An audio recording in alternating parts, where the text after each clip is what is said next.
Go. Okay, this is part 2 of my discussion on Plato's Allegory of the Cave. We just finished discussing the literal interpretation of Plato's Allegory of the Cave, and we realize if we read it on a literal level, not much is going on. It's not much of a story, in other words. So we know, though, that this is an allegory of the cave. So what that tells us immediately when we look at the title, it tells us that there's more going on than meets the eye. Allegory is a form of extended metaphor. What is a metaphor? A metaphor is a comparison without using like or as. If I say the girl is a butterfly, she flits about the room, from person to person, we understand that this girl stays with small groups of people for a short period of time. But if I started to describe the scene of the room, if I started to introduce other characters, suddenly now I'd have an extended metaphor. That's what Plato's Allegory of the Cave is. If you remember in the first video, when we talked about the literal interpretation, we have the instructor who released a prisoner. And the instructor showed the prisoner the light of the fire, forced the prisoner to the light of the fire, forced the prisoner out of the cave, and then the prisoner finally was able to look around the world around him. What does this tell us? Essentially, the text itself, the text itself discusses the allegory, the end of the text.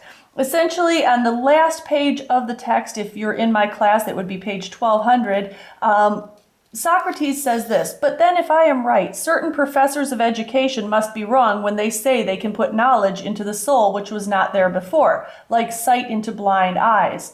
Whereas our argument shows that the power and capacity of learning exists in the soul already, and that just as the eye was unable to turn from the darkness to the light without the whole body, so too the instrument of knowledge can only by the movement of the whole soul be turned from the world of becoming into that of being. And, here's the important part, learn by degrees to endure the sight of being and the brightest and best." Okay, so it talks about learning by degrees. That's known in education as scaffolding. Scaffolding is learning by degrees. You learn how to count first in math. Then after counting, you learn addition, subtraction, division, multiplication, fractions, and then the higher math forms.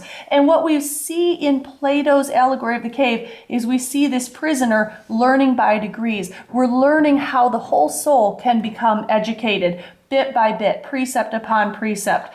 First, the prisoner sees this two-dimensional shadow projected on the wall. That's his reality. Then the prisoner moves to the fire, sees the object that the people are carrying, sees that the fire is projecting that. Then finally he comes out into the sun. He sees the shadows of the trees. He sees the reflections. He sees the sun itself, and the text tells us that this sun, he realizes, is the source of everything. It is the source of good. And he's forever changed at this point.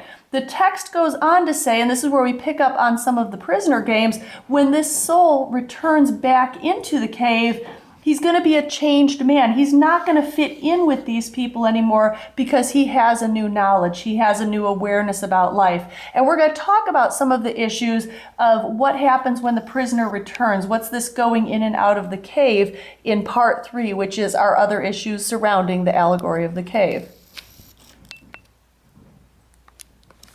Is that good?